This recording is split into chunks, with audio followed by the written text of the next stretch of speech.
बघा ह्या प्रकरणामध्ये जरी इथं सांख्यिकी व्यंजक सरलीकरण असेल तरी तुमच्या नवीन पुस्तकाच्या माहितीनुसार त्याचा आलेख असेल, इथं आलेख, त्याच्यानंतर चित्रमय माहितीचे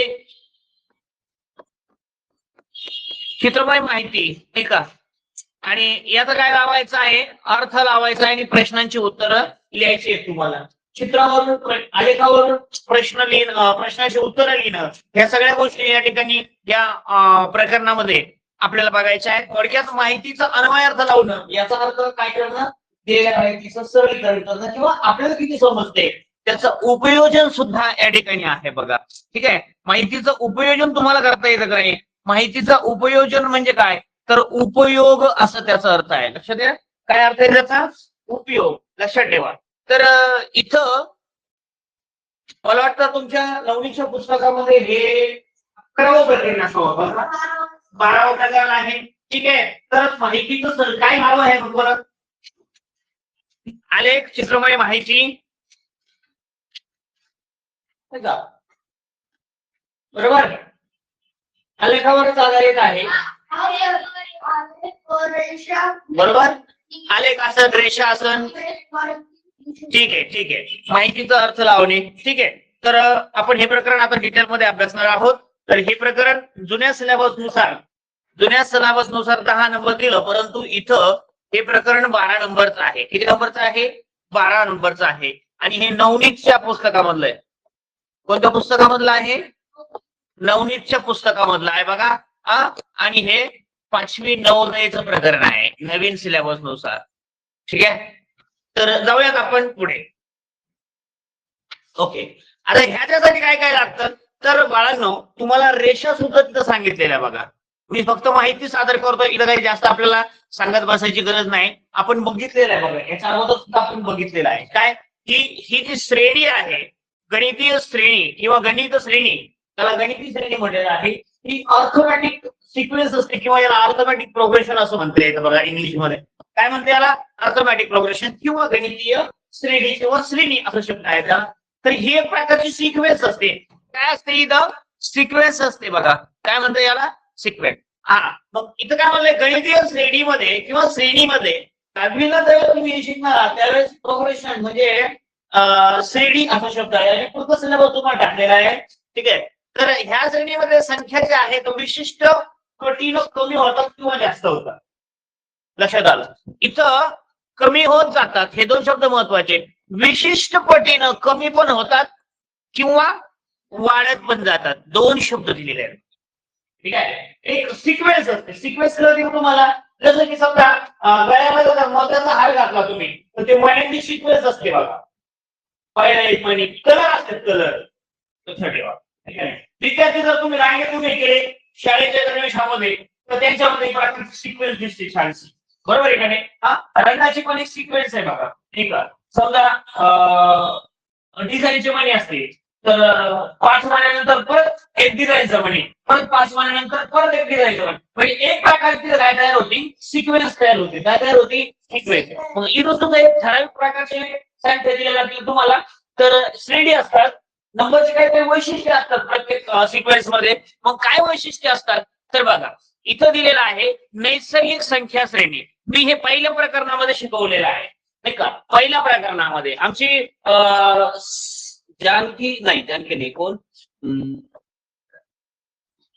स्वप्नाली साळुंके आहे का लाईनवर आता, स्वप्नाली साळुंके बघून घे.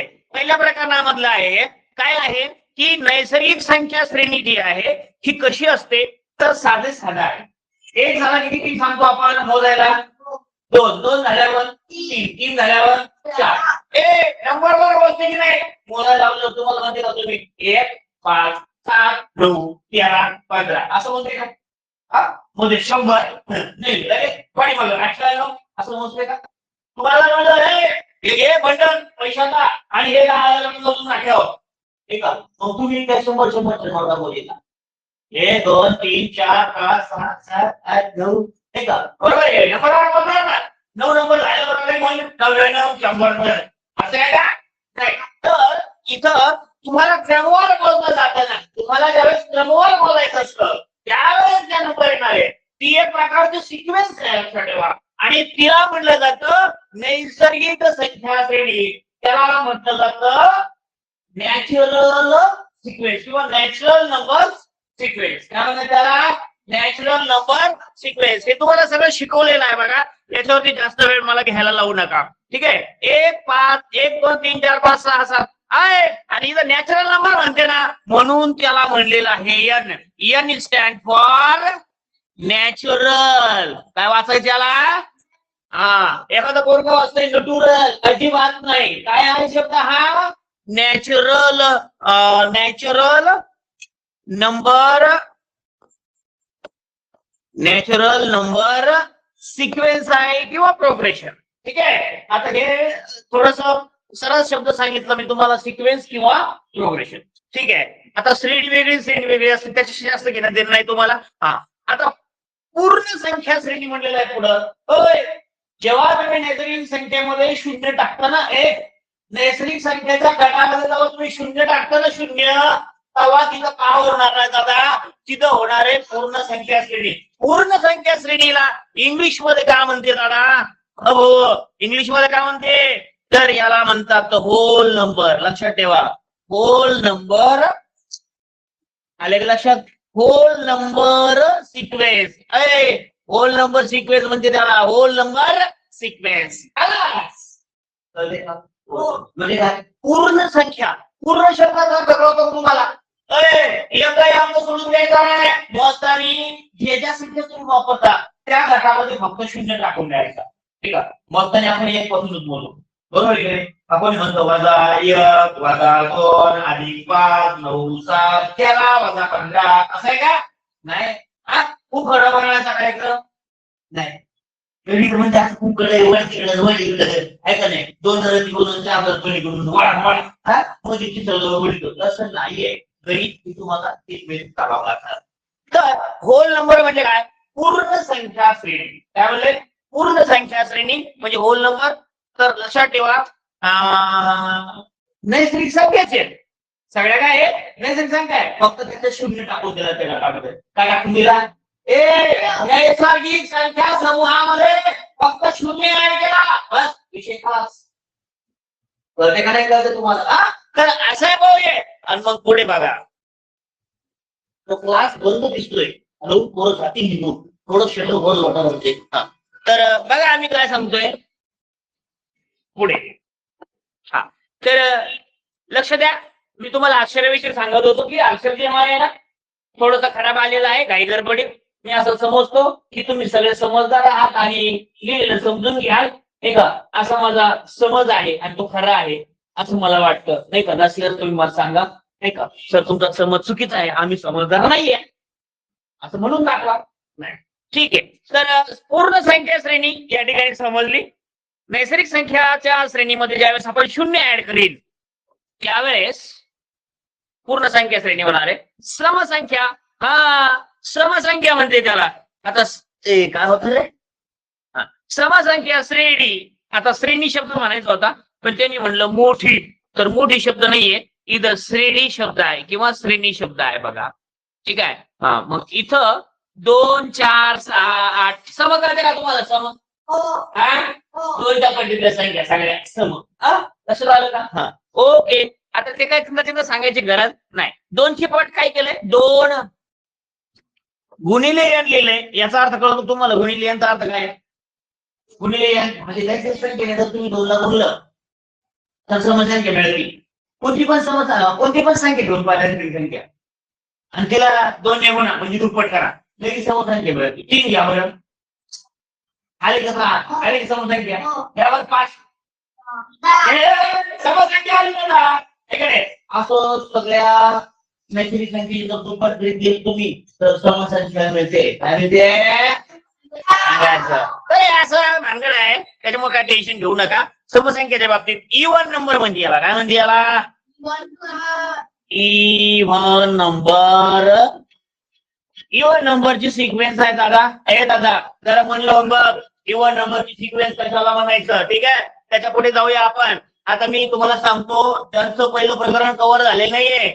तिथं हे प्रकरण कव्हर होऊन राहिलेलं आहे, समजलं? आणि त्यांचं झालेलं आहे, त्यांची डिव्हिजन होऊन राहिलेली आहे, कळलं का? तर पुढं विषम संख्या मोठी नाहीये, विषम संख्या श्रेणी शब्द आहे, श्रेणी, कळलं?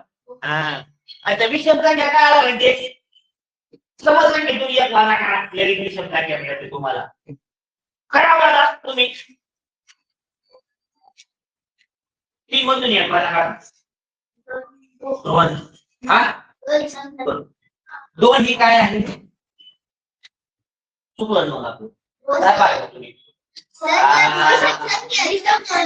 आपल्याला विषम संख्या पाहिजे नाही, मग समसंख्या तुम्ही एक वाला करा. समसंख्या कोणती घ्या? 6 7 एक वाला करा. आली विषम संख्या 7 मधून एक, सॉरी 8 मधून एक वाला करा. 7 आली विषम संख्या 14 मधून एक वाला करा. म्हणजे समसंख्येतून जर तुम्ही याला आपण समसंख्या म्हणलो का नाही, हा, आणि मग 2 n मधून काय वजा करायचा? 2 n म्हणजे समसंख्या आहे, आणि त्याच्यातून एक जर वजा केला तर आपल्याला विषम संख्या मिळते. काय मिळते? विषम. बरोबर. विषम संख्याचा इंग्लिश मध्ये काय म्हणते? तर ऑड नंबर, गॉड नाही, ऑड नंबर सिक्वेन्स. आता नीट आहे का? 1 3 5 7 9 हे काय सगळ्या? काय सगळ्या विषम संख्या आहे, म्हणजे ऑड नंबर आहे. दिसते का तुम्हाला? दिसते का तुम्हाला? तर हे कुठपर्यंत आहे दादा? अयो असं नाहीये. 2 n म्हणजे तुम्ही जर समसंख्येमधून एक वजा केला की तुम्हाला मिळते विषम संख्या. काय मिळते? फायनल. आता पुढे काय दिलं माहितीये का? पुढे दिलेलं आहे पूर्ण वर्ग संख्या. याला इंग्लिश मध्ये काय म्हणते दाद्या? दाद्या इंग्लिश मध्ये काय म्हणते याला? Complete square sequence. Complete square number sequence काय म्हणते याला? Complete square number sequence. मी शॉर्टकट मध्ये लिहिलं, तुम्ही समजून जावा. कम्प्लीट स्क्वेअर सिक्वेन्स किंवा कम्प्लीट स्क्वेअर नंबर सिक्वेन्स म्हणजे पूर्ण वर्ग संख्या. पूर्ण वर्ग संख्या काय म्हणजे? पूर्ण वर्ग संख्या काय म्हणजे? पूर्ण वर्ग संख्या एकदम सोपा आहे. पूर्ण वर्ग संख्या म्हणजे काय? इकडे पहा, समजा आता 4 घेतले मी. किती घेतले? 4. 4 ही पूर्ण वर्ग संख्या आहे का? कारण 2 ने 2 ला जर गुणलं म्हणजे त्याच संख्येला गुणून जे उत्तर मिळतं त्याला म्हणते पूर्ण वर्ग संख्या.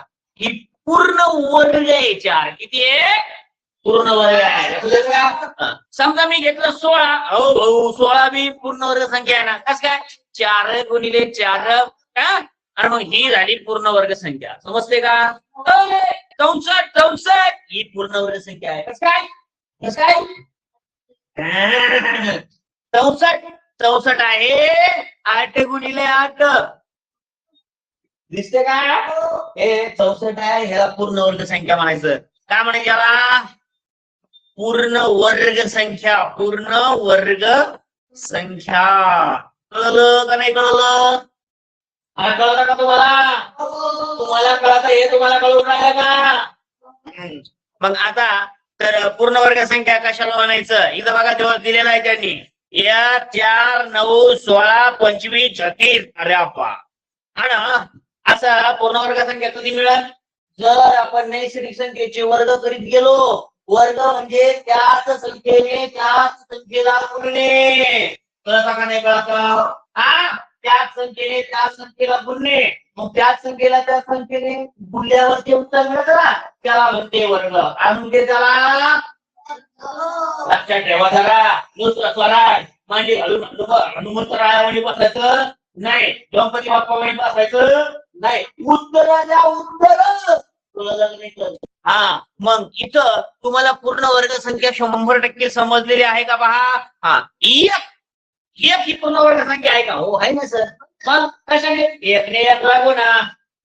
एका बरोबर आहे खरे. 1 ने उत्तर येतच येते. त्याच्यामुळे काय विषय नाही. तर 4 मी तुम्हाला सांगितलं ना पूर्ण वर्ग संख्या आहे. ठीक आहे. त्याच्यानंतर 9 9 सुद्धा पूर्ण वर्ग संख्याच आहे. समजलं? तर दॅट्स फायनल. आता पूर्ण वर्ग संख्येचा विषय संपला. 25 पण 16 पण मी तुम्हाला आता सांगितलं त्या संख्येला गुणायचे. पण तिने तरी संख्या घ्या आणि तिला तिनेच गुणा. स्वतःने स्वतःलाच गुणलं की पूर्ण वर्ग संख्या उत्तर मिळतं. ठीक आहे. आता पुढे एक शब्द आहे बघा, घन. पूर्ण घन संख्या श्रेणी. घन का करतो तुम्हाला? घन घाण नाही, घन काय? हे का मग घन म्हणजे त्याला म्हणते क्यूब. काय म्हणते? Complete cube.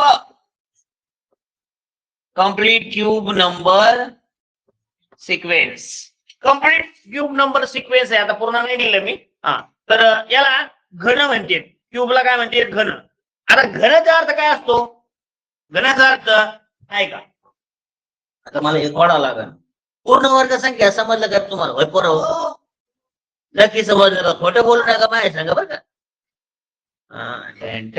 फिनिश. काय म्हणलं मी बघा, नीट आहे का? आता पूर्ण वर्ग संख्या जर तुम्हाला समजलं असेल, पूर्ण वर्ग सोपा आहे. पूर्ण वर्ग संख्या तुम्हाला मी आधीच सांगतो इथं. तर ज्यावेळेस मी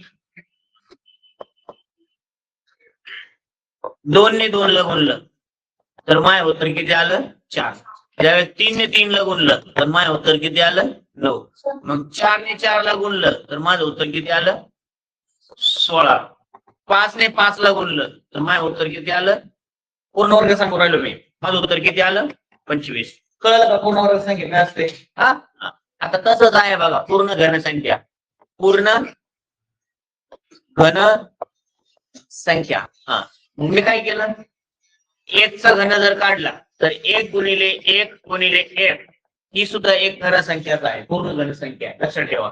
त्याच्यानंतर मी जर समजा 2 चा घन म्हटलं तर 2 गुणिले 2 गुणिले 2. तर बघा 2 दुणे 4 आणि 4 दुणे 8. 8 ही पूर्ण घन संख्या आहे. पूर्ण घन संख्या लक्षात ठेवा. ही सुद्धा पूर्ण घन संख्या आहे. 1 ही पूर्ण वर्ग संख्या बी आहे, पूर्ण घन संख्या सुद्धा आहे. त्याच्यानंतर समजा मी जर घेतले किती येऊ सांगा, तुम्ही सांगा. फार पुढची पण नको, तुम्हाला समजलं पाहिजे.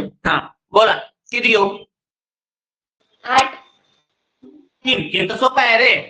3 चा घन मग 3 गुणिले 3 गुणिले 3. 3 त्रिक 9 9 त्रिक 27. किती आला? घनसंख्या आली पहा. इथं दिले तुम्ही चांगलं बघा. हे बघा 2 मिनिटं मी डॉक्युमेंट क्लिअर करतो. मला सेव्ह करू दे. लाईटचा इथं गोळ होईल सगळा.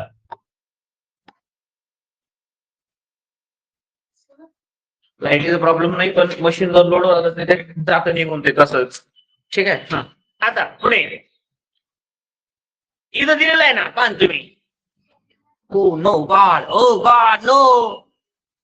काय झालं बे? तर इथं बघा पूर्ण घनसंख्या 1 8 27 64. 64 4 ने 4 चा घन आहे पहा. 4 चौक 16 16 चौक 64. इकडे पहा 4 चा घन जर मी लिहिला 4 गुणिले 4 गुणिले 4 आले 64. बघा 64 येतं. मग ती पूर्ण घनसंख्या आहे. काय ती? पूर्ण घनसंख्या. असं कुठपर्यंत? तर 5 चा घन 125 आहे. एन घन असं त्याचं सूत्र आहे. एन घन म्हणजे नैसर्गिक संख्येचा एन म्हणजे काय? नॅचरल नंबर आहे. नैसर्गिक संख्येचा घन कोणते बी. कळलं? आता पुढे बघा पूर्ण घनसंख्या श्रेणी विषय मिटला. मूळ संख्या श्रेणी बघा. आता काय म्हटलं मी? मूळ संख्या श्रेणी. आता मूळ संख्या पण सोपच आहे. त्याला प्राईम नंबर सिक्वेन्स म्हणते. काय म्हणते याला? नंबर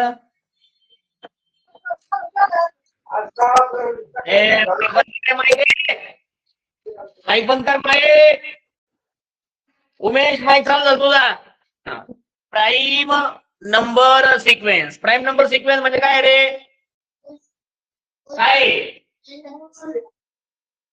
मूळ संख्या श्रेणी. आता मूळ संख्येमध्ये सगळे मूळच असते. मूळ संख्या म्हणजे काय? ज्याला कोणी भाग जात नाही, आणि स्वतःने जातो. म्हणजे ज्या संख्या 5 पाड्यात नाही, फक्त एकच्याच पाड्यात स्वतःच्याच पाड्यात.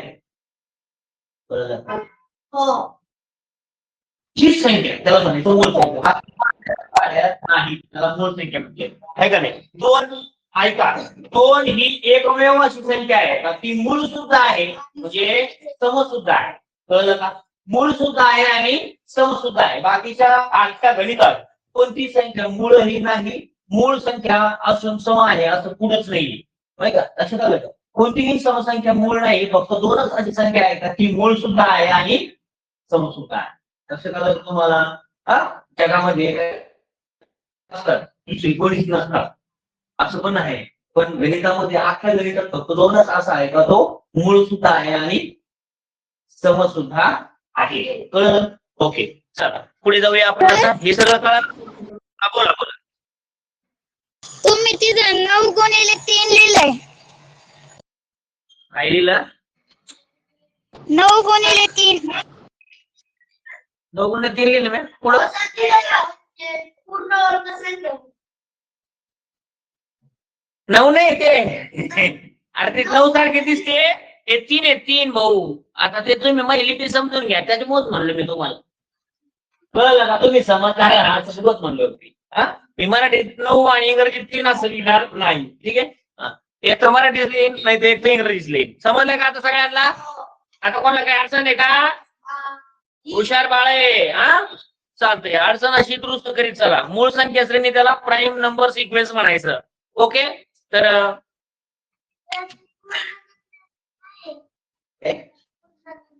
पूर्ण वर्ग संख्या पूर्ण घन संख्या. ठीक आहे. चला तर याला मला सेव्ह करू द्या परत एकदा.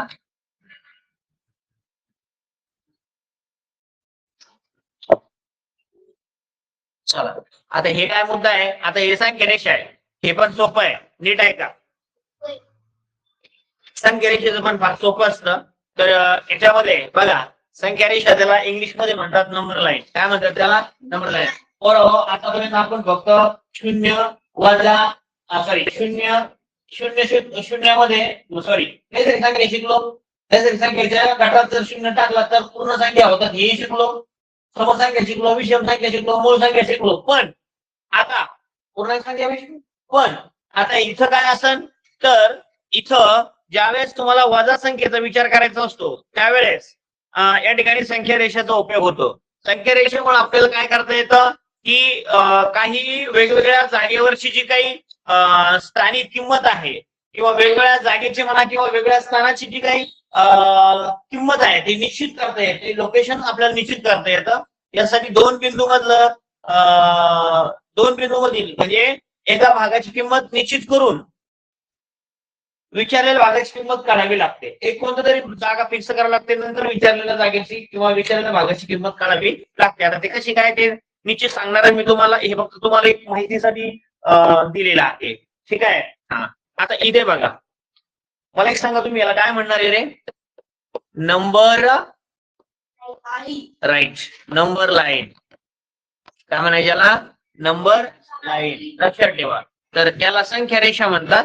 आणि ती संख्या रेषा जी आहे ती तुमच्या समोर आहे. आता ही संख्या रेषा बघा. संख्या रेषा कशाला म्हणतात बघा. एखाद्या रेषेवर बिंदू ज्या संख्या दर्शवित असतील तर त्या रेषेला संख्या रेषा असे म्हणतात. आता किती सोपं आहे. एखाद्या रेषेवर बिंदू ज्या संख्या दर्शवतोय किंवा दर्शवित असतील तर त्यांच्या रेषेला संख्या रेषा म्हणतो.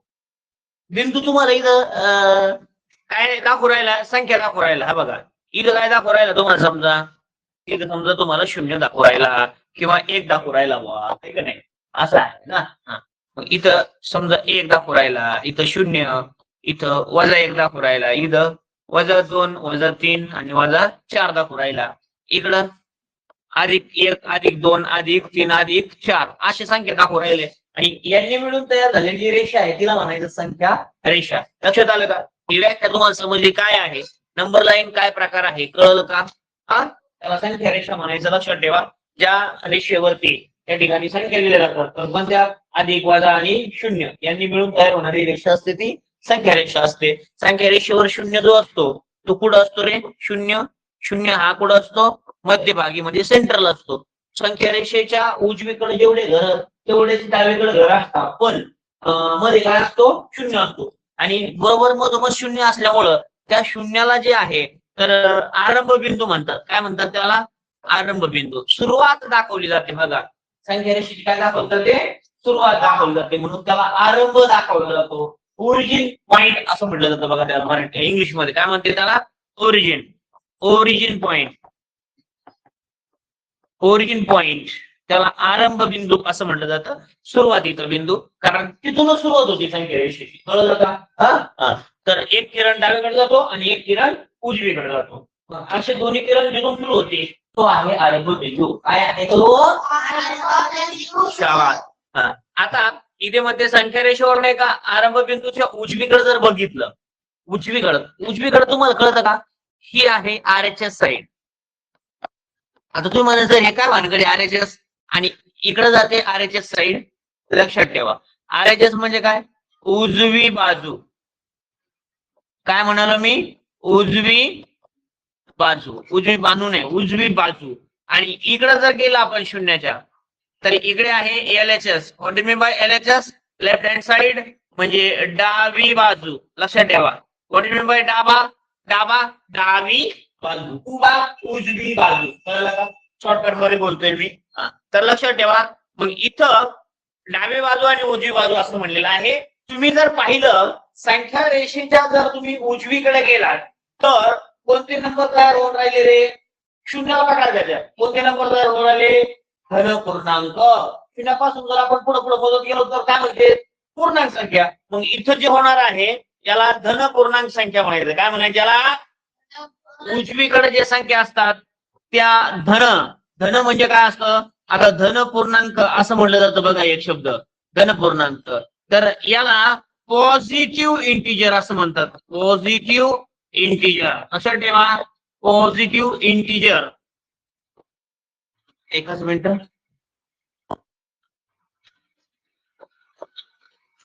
Positive integer. पॉझिटिव्ह इंटिजर म्हणजे धन पूर्णांक संख्या. लक्षात ठेवा. आणि इकडे जे आहे इकडे आहे निगेटिव्ह इंटिजर. काय आहे?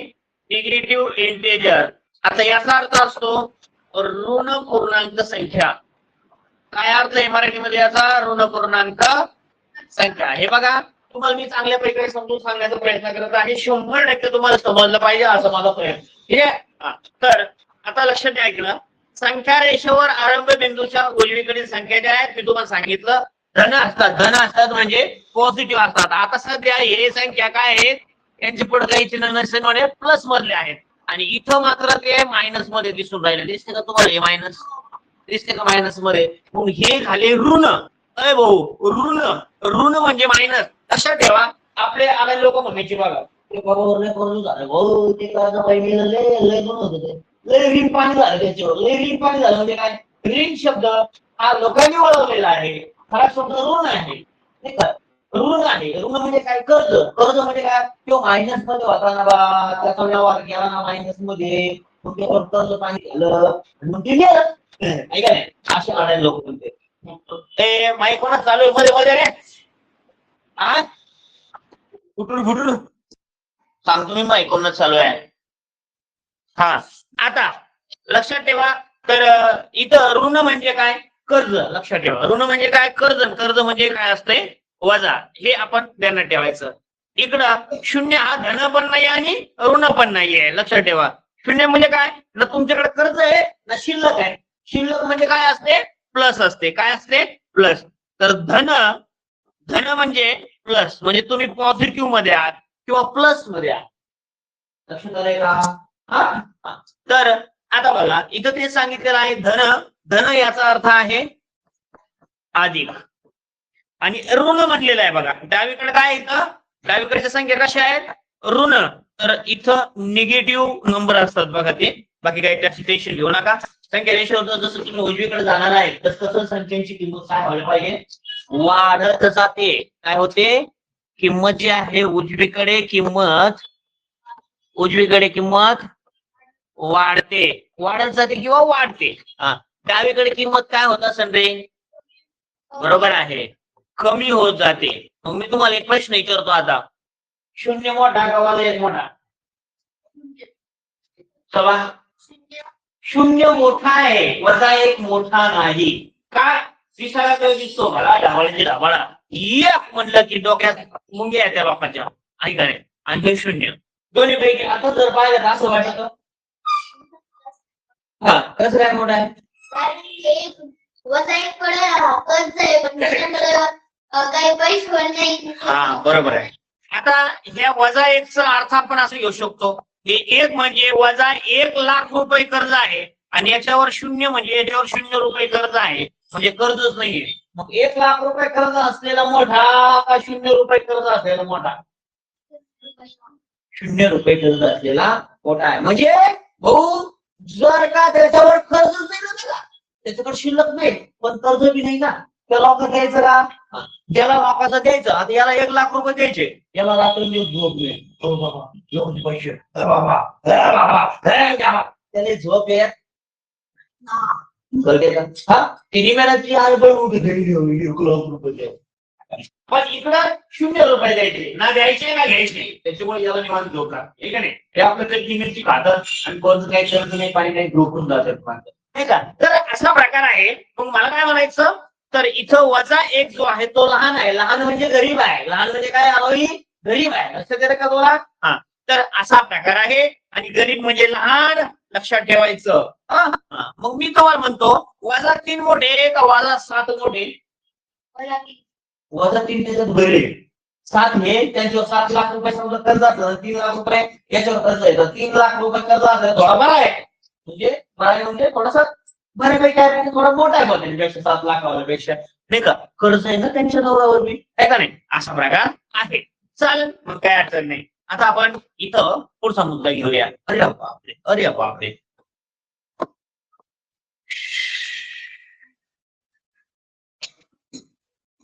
चालेल पुढे जाऊया आपण पुढच्या मुद्द्याकडे.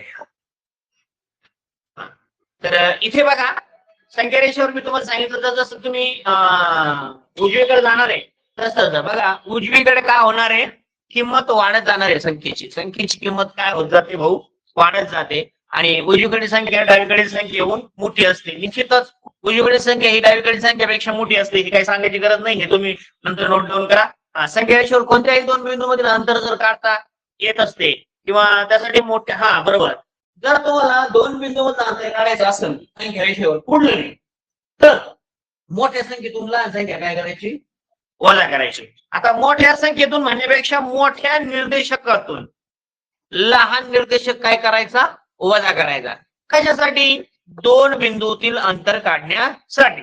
आता तुम्ही म्हणाल सर मग कसं व्हावं नेमकं, नाही का. तर ते प्रश्नामध्ये तुम्हाला आता समजून सांगितलं जाणार आहे. ठीक आहे. आता तिथं काय म्हणलं, निर्देशक म्हणलंय. म्हणजे निर्देशक म्हणजे काय, एखादं अक्षर एबीसीडी मधलं एखादं अक्षर त्या संख्या रेषेवरची एखादी संख्या दाखवत असतं.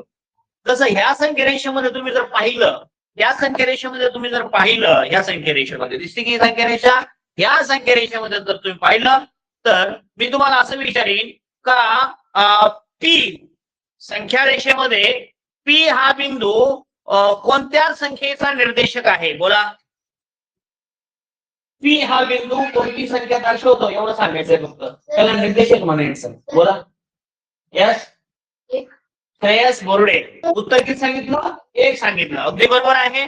पी हा बिंदू जो आहे इथं हा एकचा निर्देशक आहे. कशाचा निर्देशक आहे बाबा, एकचा निर्देशक आहे. लक्षात येते तुम्हाला सगळ्यांना, एकदम सोपा आहे. तर मी म्हणतो की ए हा बिंदू कशाचा निर्देशक आहे किंवा कोणत्या संख्येचा निर्देशक आहे. ए हा बिंदू संख्या रेषेवर ए हा बिंदू कोणत्या संख्येचा निर्देशक आहे, बोला. 5 बरोबर आहे. वजा 6चा निर्देशक आहे. कशाचा निर्देशक आहे, आता माझा प्रश्न तुम्हाला असा आहे की बघा, तर त्यांनी वेगळं विचारलं, मी तुम्हाला वेगळं विचारतो. ए बिंदू आणि पी बिंदू यांच्या निर्देशकामध्ये किंवा ए बिंदू आणि पी बिंदू यांच्यातलं अंतर किती, यांच्यातलं अंतर किती. सहज प्रश्न आहे, सहज यायला पाहिजे, सगळ्या यायला पाहिजे. अरे मी बोल, ए बिंदू आणि पी बिंदू यांच्यातलं अंतर किती. सोपं आधी पी बिंदू आणि एस बिंदू यांच्यातलं अंतर सांग. पी बिंदू आणि एस बिंदू यांच्यातलं अंतर 2 आहे का 3 आहे? हे बघ, मग काय म्हणायचं, तुला काय विचारलंय? पी बिंदू विचारलंय. आणि काय विचारलंय पुढे? 2 मिनिटं.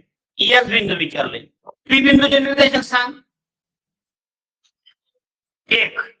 एस बिंदूचे निर्देशक सांग. 4. बरोबर आहे. आता अंतर काढायचं ना तुम्हाला यातलं. काय काढायचं याच्यातलं? अंतर.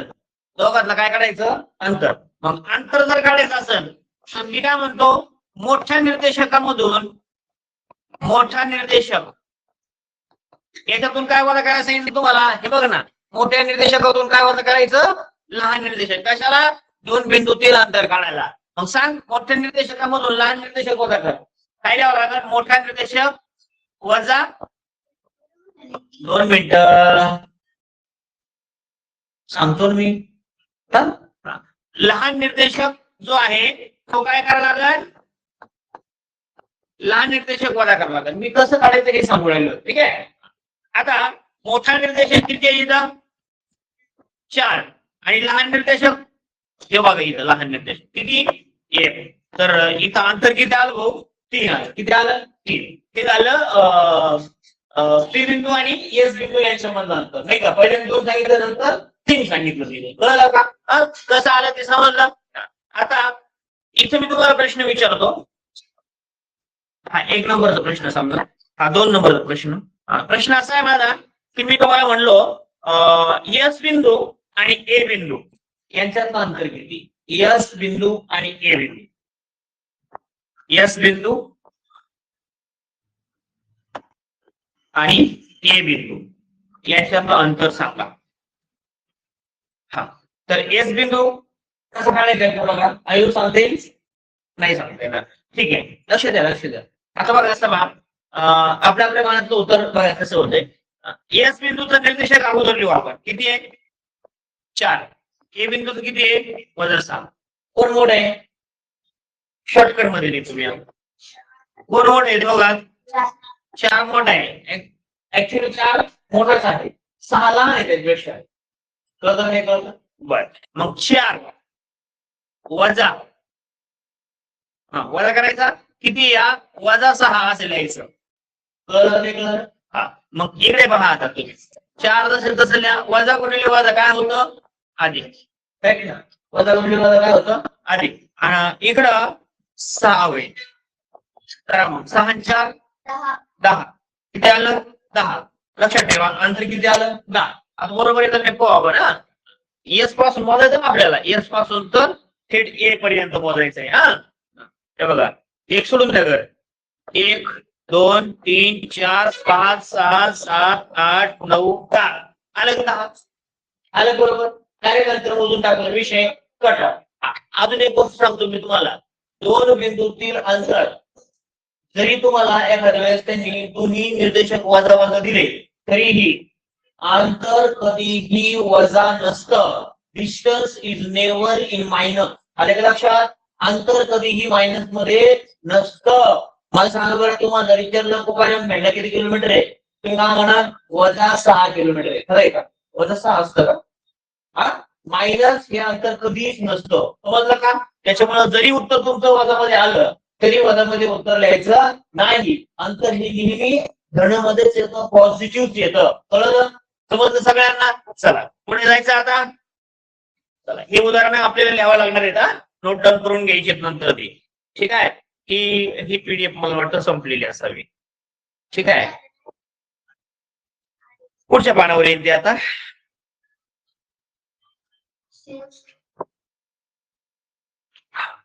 आता इथे तुम्हाला काय विचारलं होतं बघा मागच्या पानावर. ए माईक बंद कर रे. एक रुपया माईक बंद कर. आरएस आणि पीएस आणि वजा क्यू आर असं विचारलेलं आहे. इकडे पहा, इथं सोडून देतो वाटल्यास. इथं काय म्हणते बघा, आरएस. आरएस किती अंतर आहे सांगा रे? आर पासून एस पर्यंत. आर पासून एस पर्यंत सांगा ना. आरएस 1 आणि पीएस पी पासून एस पर्यंत. पी पासून एस पर्यंत इकडे पहा तुम्ही. हे 1 अधिक बघा पी पासून एस 1 2 3 नाही तर निर्देशक लिहा कसंही केलं तर उत्तर एकत्र आले 1 2 3 मग इथं 3 आणि वजा काय करायचं आपल्याला क्यू आर सुद्धा एकच आहे ऐका त्याचं खरं उत्तर येणार आहे 3 कसं काय सांगू का अधिक 1 आणि हा 1 वजा अधिक वजा कॅन्सल होते आणि फक्त 3 शिल्लक राहतो म्हणजे उत्तर येणार आहे 3 बघा तुम्ही आर पासून तर आर पासून यस 1 पी पासून यस 1 2 3 आणि वजा क्यू आर त्यातून वजा करायचा बरोबर तुमचं उत्तर 3 राहणार आहे ठीक आहे चला पुढे आता थोडस व्यवस्थित लक्षात घ्या तुम्ही इथं काय सांगितलेलं आहे आता मात्र प्रत्यक्षात आपल्याला काय झालं रे कोण निवडून राहिले बाबा काय झालं सांग कोणाला काय अडचण आहे का हे बघा तुम्ही अचानक माईक चालू करता आणि बरळता तसं काय करू नका तर समोर लक्ष द्या आता आपल्याला बघायचं आहे प्रकरणाचा दुसरा भाग काय आलेख काय पाहिजे आहे आलेख तर आलेखामध्ये सगळ्यात महत्वाचं 2 प्रकार त्यांनी दिलेले आहेत तुम्हाला अभ्यासासाठी प्रकार जे आहेत ते परंतु तुमच्या अभ्यासाला फक्त 2च प्रकारचे वर लिहिलेले आहेत स्तंभ आलेख आणि दुसरा आहे चित्रालेख तर स्तंभालेख ज्याला म्हणतात ठीक आहे स्तंभालेख तर त्याला बार ग्राफ म्हणते त्याला काय म्हणते त्याला बार ग्राफ तर हा प्रकार बार ग्राफ आणि दुसरा जो प्रकार आहे तुम्हाला दिलेला तो आहे चित्रालेख म्हणजे काय असतं चित्रालेख त्याला म्हणतो चित्रालेख काय शोधता येईल चित्रालेख इंग्लिश मध्ये पाय चार्ट नाही तर एक प्रकारचं शिक्षण असतं आणि त्याच्यानुसार तुम्हाला सांगावं लागतं याला मला शब्द एक आठवत नाहीये परंतु ठीक आहे चित्रालेख म्हणजे त्याच्यात चित्र दिलेलं असतं ऐका नाही आणि त्याच्यावरून आपल्याला माहिती द्यायची असते ठीक आहे आता पहिला प्रकार आपण अभ्यासणार आहोत स्तंभालेख म्हणजे बारग्राफ याच्यासाठी आवश्यक बाबी लय महत्वाच्या आहेत काय बाबी आवश्यक आहे सगळ्यांना समजून घ्या मी सांगणार नाही एकदाच सांगतो व्यवस्थित सांगतो हे बघा आलेखामध्ये आपल्याला काही स्पष्टीकरण दिलेलं आहे त्यांनी काय करायचं उभ्या आणि आडव्या रेषेवरील प्रमाण हा शब्द फार महत्वाचा आहे प्रमाण हा शब्द खूप महत्वाचा आहे प्रमाण हा आलेखाचा प्राण आहे प्राण आलेखाचा प्राण म्हणजे प्रमाण आहे जर तुम्ही आलेख काढला आणि प्रमाणच नाही दिलं तर तुमचा आलेख अजून सुद्धा तो मुदा आलेख असत उदार असत त्याची काही किंमत नाही त्याला जेव्हा तुम्ही प्रमाण येईल तेव्हा त्याचा जीव येईल आणि मग तो आलेख राहील लक्षात ठेवा तर आलेखाचा सगळ्यात महत्वाचा घटक आहे उभ्या रेषा ज्या असतात ना उभ्या रेषा नाही का आणि आडव्या रेषा म्हणलेला आहे उभ्या रेषा जर असतील तर वाय ऍक्सिस म्हणावं लागतं एकच रेषा असते उभी तर ती वाय ऍक्सिस असते आणि एक्स ऍक्सिस जी असते ती आडवी असते लक्षात ठेवा आता तुम्हाला ते पण सांगणार आहे मी कोणत्या रेषेवर काय दाखवायचं आहे अगदी 7वी 8वी 9वीच्या मुलांना समजत नाही ही गोष्ट मी तुम्हाला इथे शिकवायला आहे पहा आता काय म्हणतो मी उभ्या आणि आडव्या रेषेवरील प्रमाण सगळ्यात महत्वाचं आहे त्याच्यानंतर कोणत्या रेषेवर कोणती माहिती दाखवली आहे हे दर्शवलं जातं बघा कोणत्या रेषेवर म्हणजे एक प्रकारे हा अक्षच आहे तर 2 अक्ष असतात बघा इथं उभी रेष जी असते तिला वाय अक्ष म्हणतात आणि आडवी रेष असते तिला एक्स ऍक्सिस म्हणतात एक्स ऍक्सिस हा इंग्लिश शब्द झाला पण एक्स अक्ष हा मराठी शब्द लक्षात येते तुम्हाला आता मी बघा आता तुम्ही काय जागा होय हा आता इथं वाय अक्ष आणि एक्स अक्ष हे लय महत्वाचं आहे वाय अक्षावर काय दाखवलेलं आहे कधी पण लक्षात ठेवा वाय अक्षावरती काय दाखवायचं आणि एक्स ऍक्सिस वर काय दाखवायचं इथं एक्स ऍक्सिस वर महिन्यांची नावं दाखवलेली आहे आणि वाय ऍक्सिस वर काय दाखवलेलं आहे दिसतंय का तुम्हाला काहीतरी दिलंय वाक्य काय दिलंय तर 10 20 30 40 50 60 70 80 90 100 असं आहे लपाचे ती चालली का तिथं सही लपान डाव चालला सही स्टॉप सबाई स्टॉप लपन डाव मग इथं तुम्हाला काय करायचं आहे, ते प्रमाण दिलेलं आहे भाऊ. प्रमाण याला त्यांनी दिलेलं नाही, पण मी सांगतो प्रमाण कसं आहे. तर इथं प्रमाण हा शब्द तुम्हाला लिहावा लागेल. प्रमाण, प्रमाण हा आलेखाचा मान आहे, प्राण आहे. ठीक आहे. मग आपल्याला एक्स ऍक्सिस वर प्रमाण, एक्स वाय ऍक्सिस वर लिहावं लागेल अगोदर. बापरे, अरे कशाची माहिती आहे रे? अरे बरोबर, कशाची माहिती आहे? इथं खाली महिने दिले, वरती काय जेव्हा, पण इथं माहिती दिली बघा खाली, ज्वारी. ज्वारीची झालेली विक्री आहे ती. आणि जुलै महिन्यामध्ये, जुलै महिन्यात, ऑगस्ट महिन्यात, ऑगस्ट असं बघा, ऑगस्ट. हा, तर ऑगस्ट शब्द चुकलेला आहे. बरं असू दे, काय अडचण नाही. मला काय म्हणायचं, जुलै महिन्यात, ऑगस्ट महिन्यात, सप्टेंबर महिन्यात, का नाही, जून महिन्यात हे धान्याची विक्री ज्वारीची. आणि ती कशामध्ये दिली आहे रे विक्री? धान्याची विक्री ही किलोग्रॅम मध्ये बघा खाली आणखी माहिती मिळते किलोग्रॅम मध्ये. मग मला सांगा, धान्याची विक्री दर महिन्यात किती होते? बदलू शकते का नाही बदलू शकते? धान्याची विक्री बदल ना. एखाद्या महिन्यात 50 किलो येतं, एखाद्या महिन्यात 100 किलो, एखाद्या महिन्यात काय किती वाचून पडले? 100 किलोचा 1 क्विंटल होतो, म्हणजे 1 फोटो होतो. तर जून महिन्यामध्ये धान्य वेगवेगळं जाऊ शकतं. जून महिन्यात विकलं असेल समजा 50-60 किलो, काय असेल ते, काही असेल ते असेल. आता मी त्याच्याकडे बघत नाही सध्या. मग धान्य विक्रीमध्ये बदल होऊ शकतो का नाही? प्रत्येक महिन्यात होऊ शकतो. पण मला एक सांगा, 12 महिन्याची नाव फिक्स आहे का नाही? त्याच्यात 4 महिने येतो का? येतो ना. महिना म्हणते लोक त्याला, लोक म्हणते काय बा तू धोंड्याचा महिना. ठीक आहे, तर ते वेगळं आहे. मी काय सांगतो, 12 महिन्याची नावं फिक्स आहेत ना, आहे का नाही फिक्स? जानेवारी, फेब्रुवारी, मार्च, एप्रिल, मे, जून, जुलै, ऑगस्ट, सप्टेंबर, ऑक्टोबर, नोव्हेंबर, डिसेंबर असं आहे. डिसेंबर महिना आहे का? नाही ना, बरोबर आहे की नाही? यात 100 महिना आहे नाही आहे लक्षात. हे 2-4 महिने सगळं बरं व्हायचे आहे नाही का? 2-4 महिने. ओके, ऑक्टोबर बरं, नोव्हेंबर बरं, डिसेंबर सप्टेंबर, या 2-4 महिन्यात माणसाचं बरंच होतं असं म्हणते बा. ठीक आहे, ऑक्टोबर, सप्टेंबर, ऑक्टोबर, नोव्हेंबर, तुमचं बरं आहे का नाही? असो, व्हिडिओ भाग सोडून द्या. आणि आपण आपलं काय बरं आहे. तर आपण आपल्या मुद्द्याकडे येऊया. मी म्हणत होतो की आलेख पेपरवर तुम्हाला एक्स ऍक्सिस वर काय दाखवायचं, तर एक्स ऍक्सिस वर लक्षात ठेवा मित्रो, एक्स ऍक्सिस वर कधी पण न बदलणारा घटक म्हणजे फिक्स घटक दाखवायचा. आठवड्यातल्या वारांची नावं फिक्स आहेत, त्याचा बदल होणार आहे का? बरोबर आहे का? होणार आहे का? सोमवारपासून रविवारपर्यंत म्हणा तेच वारापर्यंत बरोबर आहे का नाही? ते फिक्स आहे, त्याच्यात बदल होणार नाही. त्याच्यानंतर महिन्याची नावं फिक्स आहे, त्याच्यात बदल होणार नाही.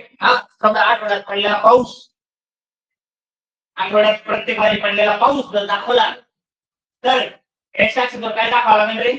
स्थिर घटक दाखवतो. स्थिर ज्याच्यात बदल होत नाही तो एक्स ऍक्सिस वर दाखवायचा. मग पाऊस आणि आठवड्याची वार हे एक्स ऍक्सिस वर काही एक्स ऍक्सिस वर घटक म्हणजे एक्स ऍक्सिस वर हे न विचारला सुद्धा कळत नाही लवकर. एक्स ऍक्सिस वर कोणते घटक यायला पाहिजे? मग वाराची नाव फिक्स मध्ये आहे नाही का? लक्षात आलं का? आणि पाऊस बदलू शकतो. पाऊस आज पाडला तर उद्या नाही पाडला, परवा बाजाराला पाडला, तेव्हा अजिबात तेवढेच पाडला. काय का नाही? असं गुरुवारी जर पाऊस समजा असा बुरबुर पाडला, शुक्रवारी रापा पाडला, शनिवारी आलाच नाही, रविवारी नुसतं वारा सुटलं, काय का नाही? बदल आहे का नाही पावसामध्ये? म्हणून बदलला घटक लावून द्यायचा, तो लावून द्यायचा आणि तो घटक बदलत नाही, तो एक ऍक्सिस. लक्षात आलं का? लक्षात आलं का?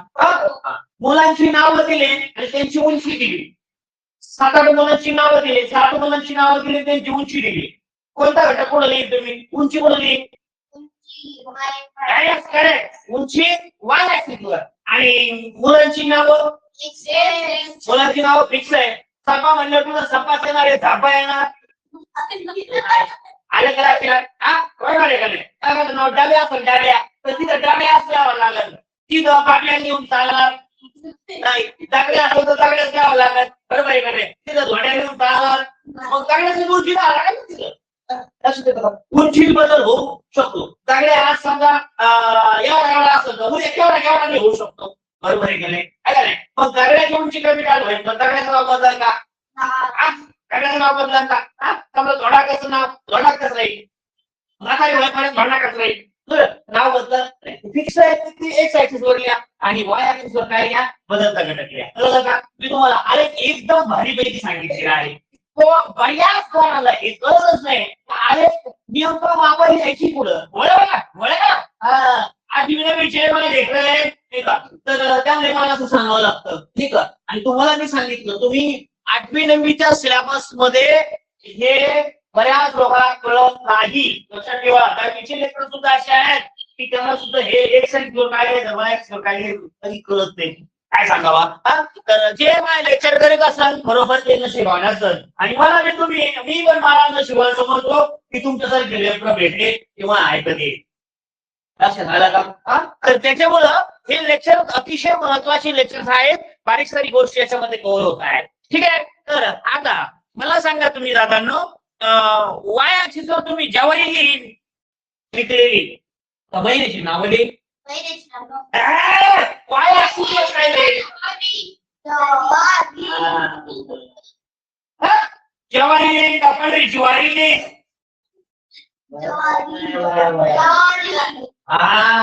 ज्वारी नाही ज्वारी काय काय लागेल वाय ऍक्सिसवर?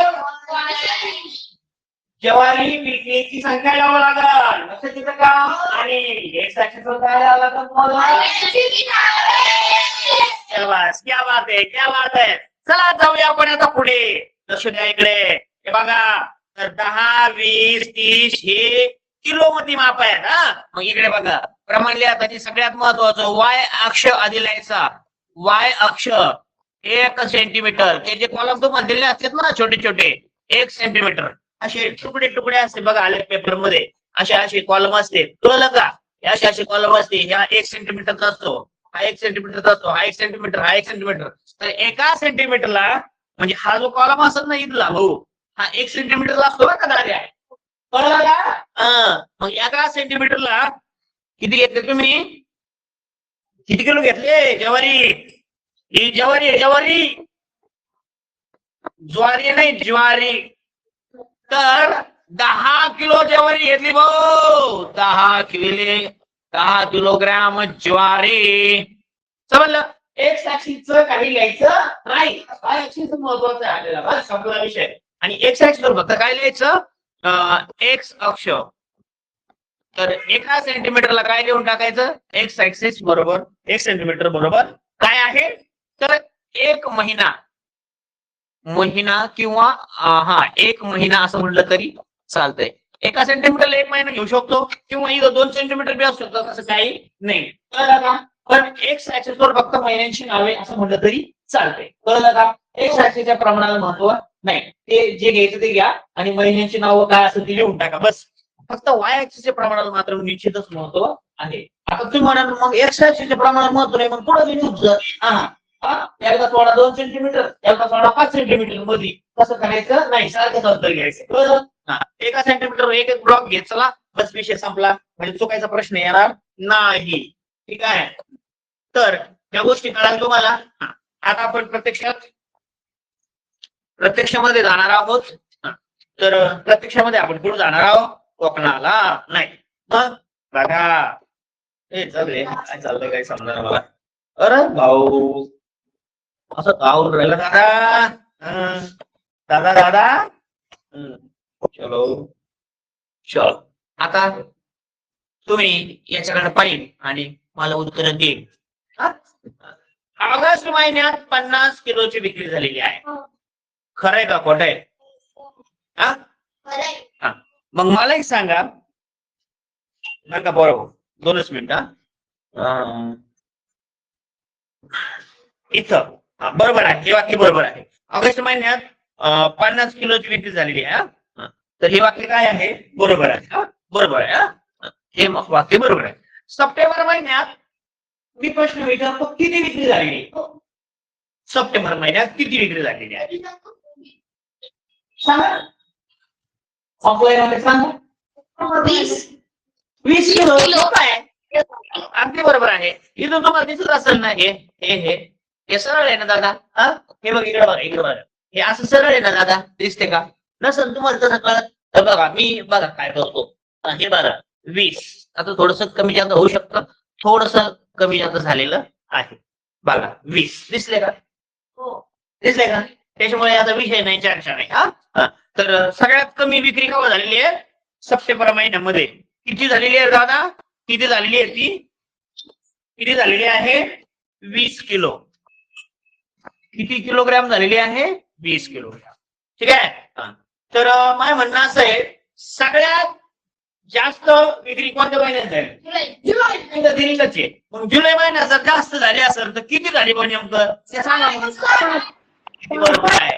पहिलं बरोबर बरोबर 60 किलो झालेली आहे. बरोबर आहे का नाही?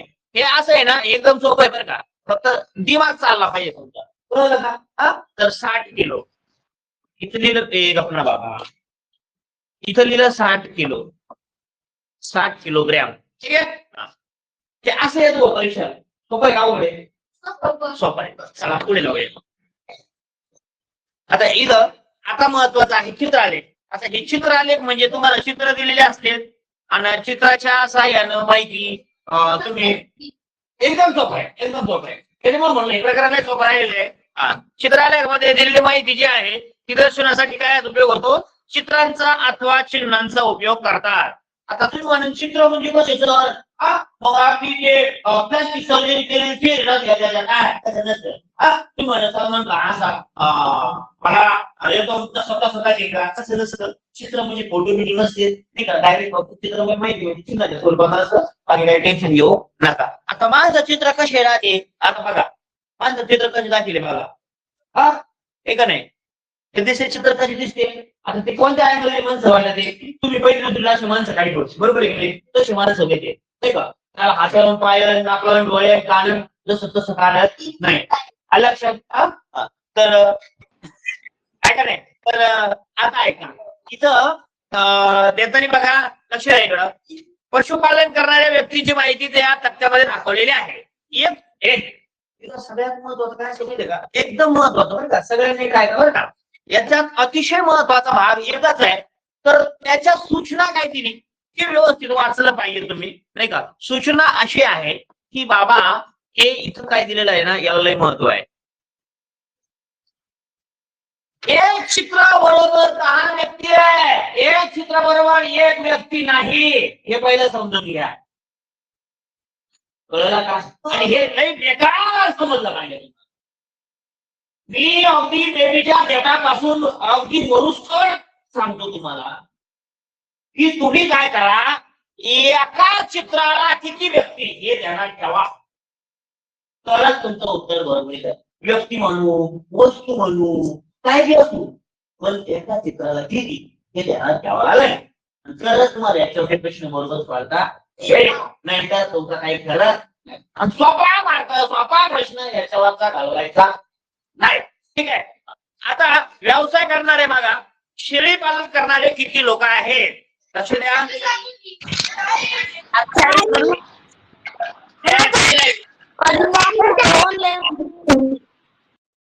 कोणीच बोलू नका, माईक चालू करू नका, रेकॉर्डिंग होऊन घ्या. तुमचा आवाज कशाला? आणि ऐका. तर मी सांगतो बघा, इथं एकदम सोपा आहे रे, लय सोपा आहे. इथं झोपेत लिहायला पाहिजे आपण. एक व्यक्ती म्हणजे 10 आहे. इथं चित्र किती आहेत? एक चित्र म्हणजे 10. एक चित्र, 2 चित्र, 3 चित्र, 4 चित्र. इथं 4 चित्र आलेले आहेत आणि एका चित्राला 10 लोक आहेत म्हणजे गुणिले 10 घ्या. आणि किती सांगा? 40. तर 40 लोक शेळी पालन करतात. नाही तर म्हणतात 40 लोक शेळी आहे का? तर शेळी नाही, शेळी पालन आहे त्यांचं. कळलं का? त्याला शेळ्या बनवू नका. ठीक आहे. हा. आता पुढे म्हशी पालन. आता तुम्ही म्हणाल सर एक चित्र म्हणजे एक म्हैस आहे का? एक चित्र म्हणजे 10 लोक आहे. 10 लोक म्हैस नाही रे. ते म्हणतो एक चित्र म्हणजे 10 म्हशी. 10 लोक आहे म्हशी पालन करणारे. तर म्हशी पालन करणारे बघा 1 2 3 4 5 चित्र आहेत. म्हणून इथं 5 चित्र गुणिले 10 लोक बरोबर 50 लोक जे आहेत ते काय करतात? म्हसाळ पालन करतात. असं आहे का? मला वाटलं म्हशी पालन. म्हशी पालन करतात. लक्षात ठेवा 50 लोक म्हशी पालन करतात. किती लोक? 50 लोक. आता गाई पालन. गाय समजते का? तर इथं किती लोक आहे बाबा? गाई पाळण्यात जास्त लोक आहे रे. 1 2 3 4 5 6 7 7 लोक आहे का? नाही 7 लोक नाही येते. करेक्ट. 7 चित्र म्हणजे किती लोक आहेत? 7 गुणिले 10 बरोबर 70 लोक काय करते? गाई पालन करते. गाई पालन. समजलं सगळ्यांना? ऐका रे सोपं. खतरनाक आहे. सोपा आहे त्याच्यामुळे त्याच्यात काही डायलॉग नाही काय नाही. ठीक आहे. नाही जाहिरात नाही काय नाही काय नाही. ओके. तर याच्यावर मी बराचसा भर दिलेला आहे आणि हे तुम्हाला चांगल्यापैकी समजून सांगण्याचा प्रयत्न केलेला आहे. पोट दुखायला लागलं भाऊ. बोबलू तुम्हाला किती समजलं कॉल माहिती. चल पुढे जाऊया. अरे काय राहिलं का रे दादा? काय राहिलं दादा? नाही राहिलं दादा. चल पुढच्या पानावर जाऊयात. इथे काय दादा? वा वा वा वा वा. आता आकृती बंद आहे. हे आकृती बंद ही सोपं असतंय. तुम्हाला असा चौथा प्रकार किंवा काय असेल ते प्रकार पुढचा विचारला जातो. काय आकृती बंद विचारला जातो. दिलेला आकृती बंद पूर्ण करा असं विचारलं जातं बघा. याच्यामध्ये काय कोण बोलला रे? इकडे कोण बोलणार तरी ऑनलाईन वाले हो.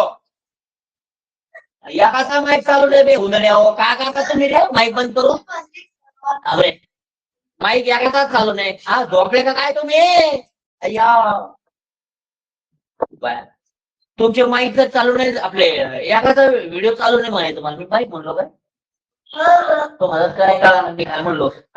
एकाचा व्हिडिओ चालू नाहीये. व्हिडिओ चालू करा. मला कळू द्या तुम्ही झोपले काय? धरणी ती माय झोपली काय?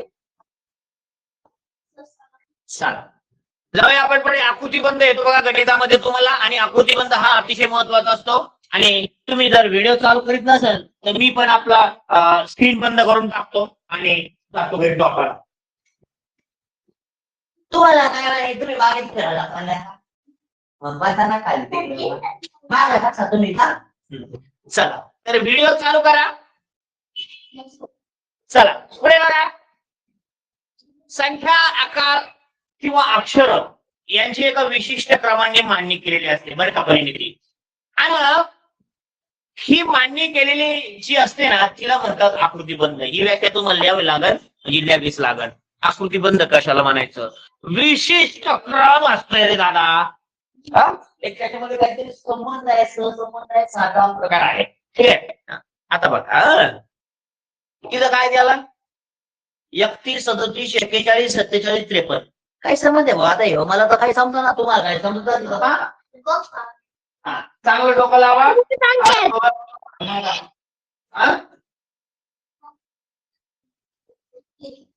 काय बघा मी बोललो तर तुम्हाला वाईट वाटत नका देऊ. बोल दे. किती? का बरं?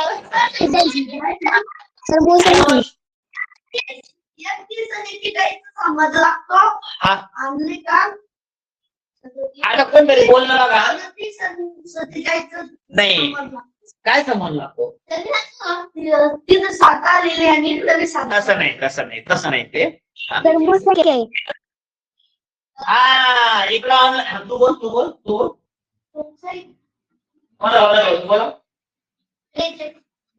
43 हे उत्तर बरोबर आहे. त्याचं कारण असं आहे की मूळ संख्यांचं गट येतो. काय देऊ मूळ संख्यांचा. लक्षात ठेवा. इकडे बघा 31 दिलं 31 इकडे बघा तुम्ही पाहते काय नाही दिसते मुळात. हे बघा थांबा रे थांबा.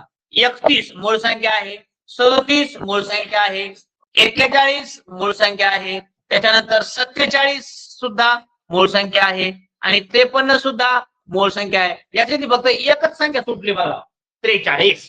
किती सुटली 43. आणि ही मूळ संख्यांचा गट आहे पाहतो. काय तो मूळ संख्यांचा गट आहे. म्हणून याचं उत्तर किती येणार आहे लक्षात ठेवा. किती येणार आहे 43. कळलं का? तर इथं सगळ्यात महत्वाचं आहे मूळ संख्यांचा गट. हे त्याचं फायनल स्पष्टीकरण आहे.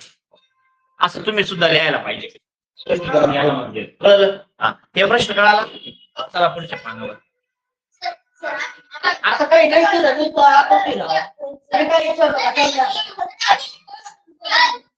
हे बघा याच्यात प्रश्न आहे काय अजून.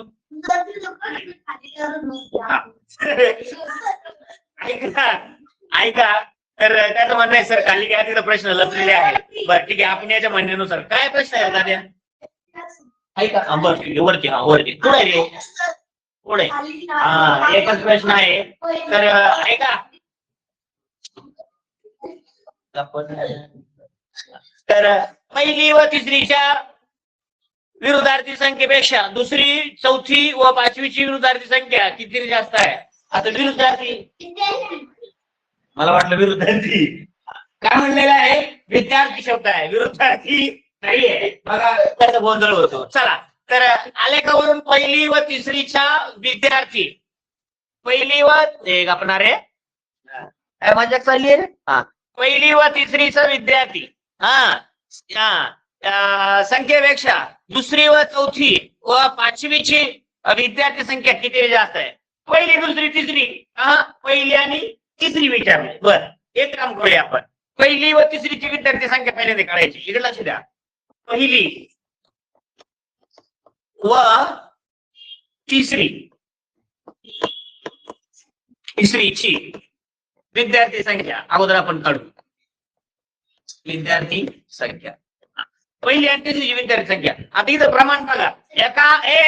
एका सेंटीमीटरला 10 विद्यार्थी घेतलेले आहेत. बर पहिली कुठे आहे इथं पहिली. नंतर तिसरी कुठे आहे इथं तिसरी. पहिलीचे विद्यार्थी किती आहेत बघा 10 20 30 विद्यार्थी पहिलीचे आहेत. नंतर तिसरीचे घ्यायचे आपल्याला आहे का नाही. उदाहरण सांगितलेलं याच्यानुसार तिसरीचे किती येते तिसरीचे. तसं नसलं कळत ठेवा काय कळलं लगेच आत्ताच्या आत्ता लगेच माहिती कळत चार्ट आहे.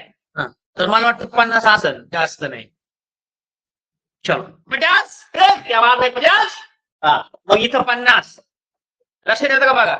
30 आणि 50 मिळून किती झाले इकडे लक्ष द्या. पहिलीचे विद्यार्थी 30 अधिक तिसरीचे विद्यार्थी 50 मिळून झाले 80 विद्यार्थी. किती विद्यार्थी झाले 80. आता काय करायचं. आता ते म्हणते काय प्रश्न फोडून शिका. प्रश्न सुद्धा करायचा लगेच येते. आता दुसरी चौथी आणि पाचवी इकडे पहा. इयत्ता दुसरी. आता याला कोणीही चुकून दोंडरी वाचू नका. दोंडरी दुसरी. नंतर जसं तुम्ही वाचित चौथी 4 थी नाही चौथी आणि पाचवी आहे का नाही. पाचवी चे एकूण विद्यार्थी. आता बघा दुसरीचे विद्यार्थी पहिले आपण विचार. आता थोडस कलर बदल तुम्ही पेनाचा तुमच्या लक्षात यायला पाहिजे. सगळ्यांचं लक्ष यायला माझ्याकडे नको इकडे तर स्क्रीनवर लक्ष द्या. आता बघा अरे बाप दुसरीचे विद्यार्थी लवकर बोला रे 50. अरे बापरे किती आहे रे 50 आहे का. 50 बरोबर दुसरीचे विद्यार्थी. बरं त्याच्यानंतर तिसरीची मोजायची गरज नाहीये. चौथीची किती आहे रे. थांबा चौथीची आता मोजून आलो मी ताबडतोब. काही सेकंदात मोजू आपण. मला इथून कळत नाही तुम्हाला कळत असेल ना रे. इथून जर आपण अशी रेषा दिली किती आहे रे. अरे बोला ना 40 आहे 40. बाबा इथं 40. हा आणि शेवट राहिले 5वीचे विद्यार्थी. 5वीचे विद्यार्थी फॉर्मला येतात आपल्याला किती जाते पाहूया. 5वीचे विद्यार्थी बाबा इथून अशी रेष गेली समजा गेली गेली गेली किती आहे रे? 30. आता हे मागून थोडस खालीवर झालं पण किती आहे तिथं? 20 आहे 20. किती आहे रे? हा आता बोलू नका कोणातरी माहिती चालू झाला आता एवढ्या कोणतरी 2 जण बाहेर झाले आता लेफ्ट झाले ते. चला बघा किती आहे रे? कोण सांगत मला किती आहे? आता इथून पुढे मार्क असाला किती वाजले पाहू नका. लक्षात आलं का? हा चल सांगा. तर सगळे मिळून आपण बेरीज करू नये. थांबा थांबा हे बघा पहिले 50 अधिक 40 अधिक 20 बोला 110 म्हणजे हा कितीने जास्त आहे म्हणजे कितीने घाबरे काय म्हणजे ते कितीने जास्त आहे म्हणजे घाबरे कोण बोलत आहे मध्ये माचा माचा हा कितीने जास्त हे काढण्यासाठी मोठ्या संख्येतून लहान संख्या वजा करायची. 110 मधून 80 वजावले 80 वजावले किती आले? किती आले?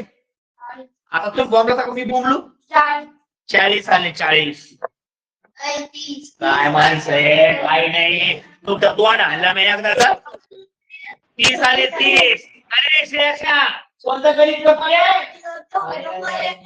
कोणत्या शाळेचा काढ इकडा बोंबल ना चला मला घेऊन तिकडे काढला समजा उमरा तुला तर किती आला 120 मधून जर 40 गेले तर म्हणजे 120 मधून जर 80 गेले तर 40 नाही झाल्या.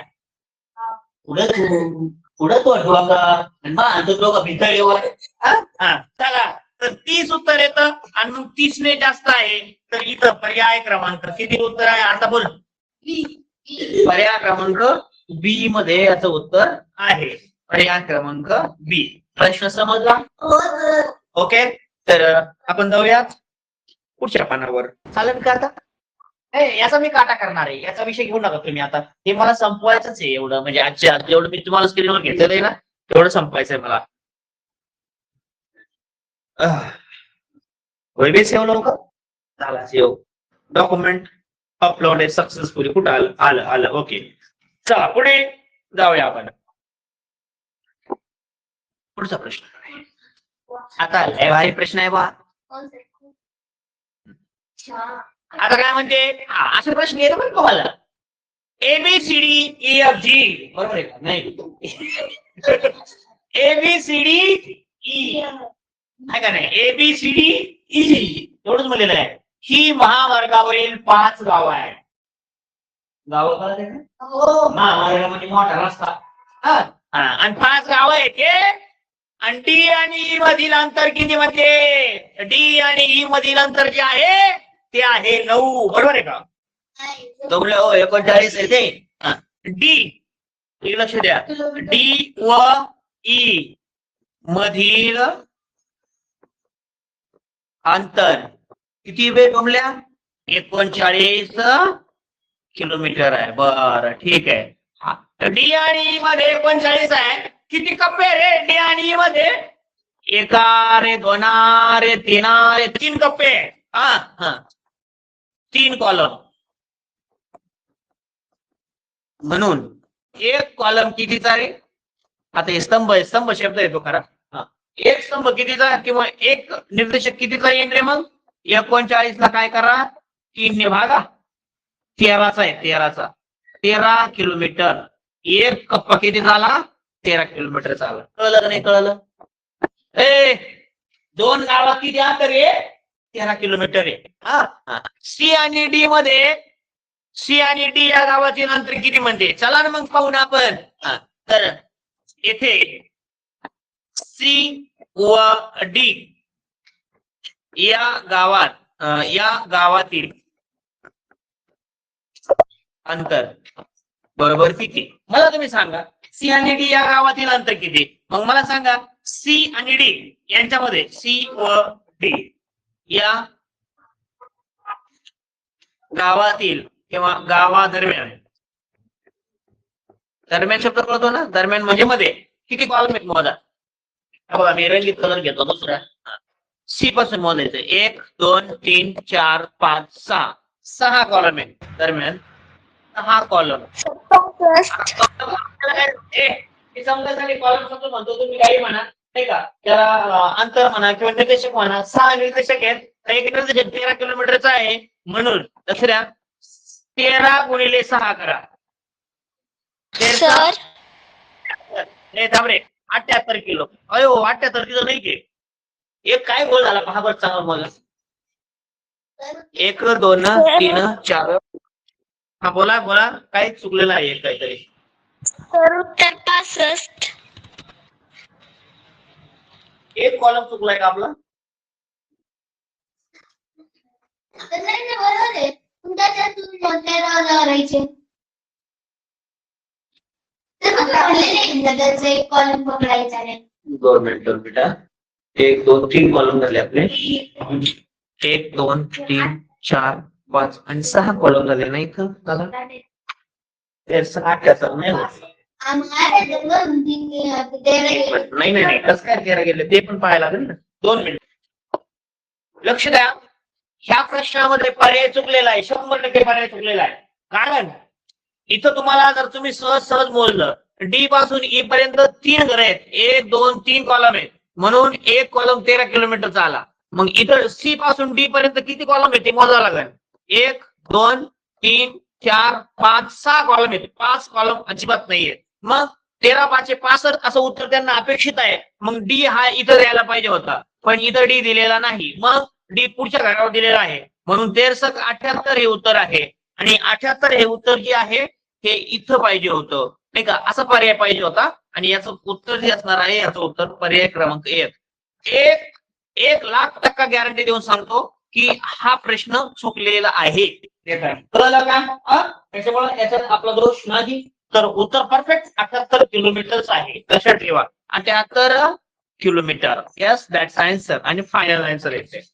कळलं. याच्यात ब्रह्मदेव जर याच्यात बोलवलं ना लक्षात आलं का. कारण त्यांनी दिलेल्या कंडिशन नुसार 6 कॉलमच आहेत आणि त्यांच्या अपेक्षा 5 कॉलम अजिबात चालणार नाही. हे प्रश्न देतानीच मुळात चुकलेला आहे. त्याच्यामुळे आपण त्याला दुरुस्त करून घेतला आणि आता आपण पुढे चाललो. आता पुढे काय दिलं बघा. इथं पुन्हा एकदा आपल्याला काय करायचंय हे आकृतीबंध पूर्ण करायचं आहे.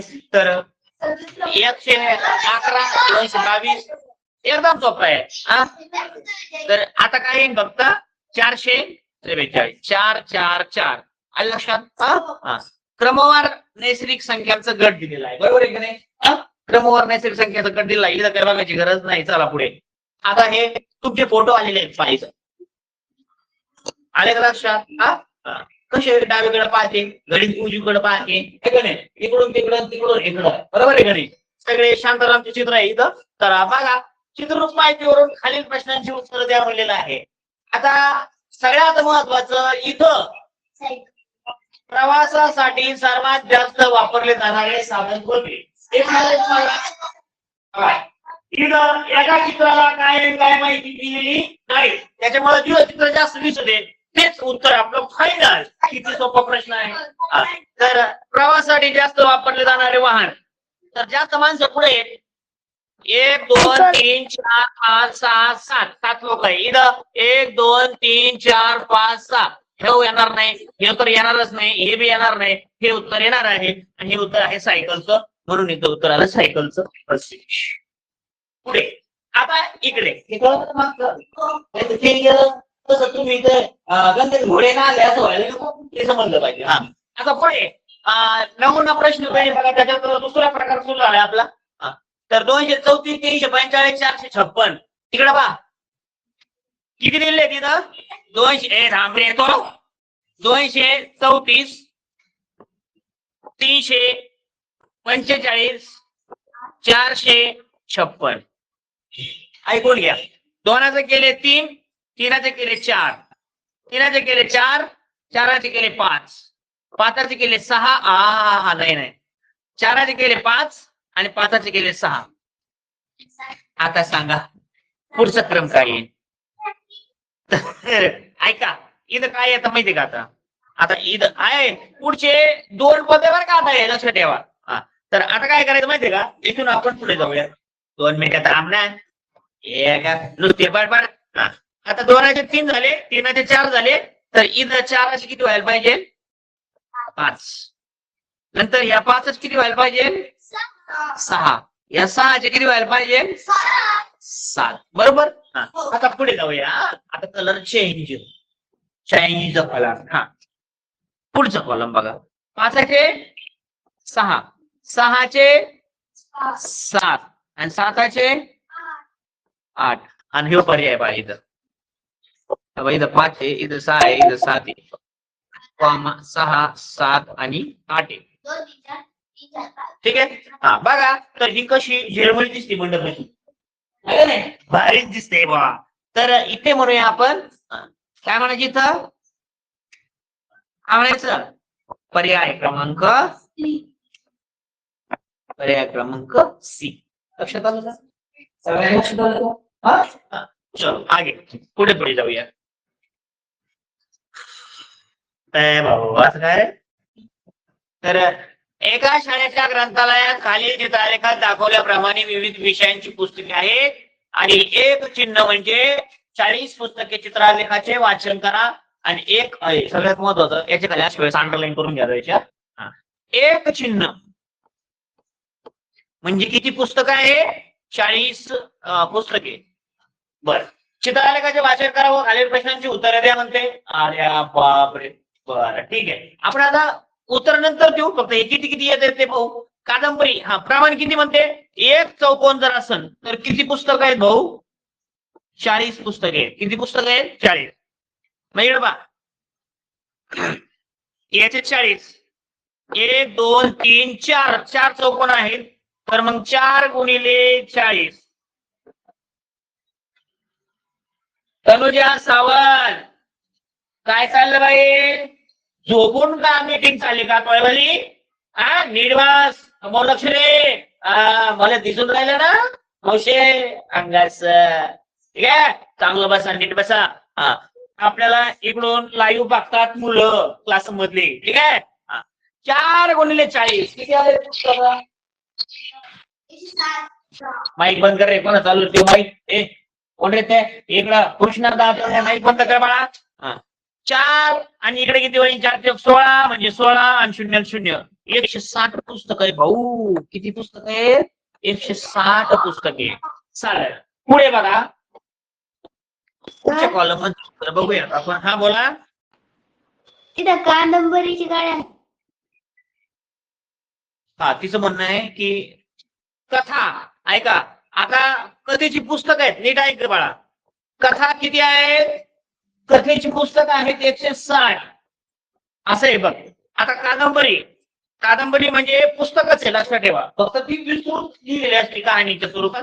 हा तर इकडे कादंबरी बघा 1 2 3 4 5 6 चित्र आहेत. एक चित्र म्हणजे 40 पुस्तक आहेत. तर बोललं बरं 6 चौक 24 आणि वरून तसं इथं काय झालं? कादंबरी किती आहे? कादंबरी एक नावाची मालिका पण आली होती बघा, मोठी विस्तृत असते कादंबरी. तर 240 कादंबरी आहेत त्या. नाटकाची पुस्तकं बघा, नाटकाची 1 2 3 तीनच आहेत, तर मग 3 गुणिले 40 करा, कारण एक पुस्तक नाटकाचं म्हणजे 40 पुस्तक. मग 4 ते 12 म्हणजे 120 पुस्तक आहेत. किती पुस्तक आहेत? 120 नाटक म्हणून 120 नाटकाची पुस्तकं आहेत बघा. 120 नाटकाची पुस्तके. 120 नाटक किंवा नाटकाची पुस्तके. 120 नाटकाची पुस्तक आहे. कविता पहा रे. कविता म्हणजे मुलीचं नाव नाही आहे. सांगा कविता. 1 2 3 4 आहे. मग 4 गुणिले 40 बोल नका. बरोबर आहे. 160 ही काय आली? कवितेची पुस्तक आली बघा. कवितेची पुस्तके 160 पुस्तक आहेत. सगळ्यात महत्वाचं आता चरित्र म्हणजे काय असतं माहितीये का? स्वतःच लिहिलेलं वृत्त, स्वतःच्या जीवनाविषयी लिहिलेलं त्याला म्हणतात आत्मचरित्र. आणि आपलं लिहिलेलं दुसऱ्याचं लिहिलेलं असतं ते चरित्र असतं बघा.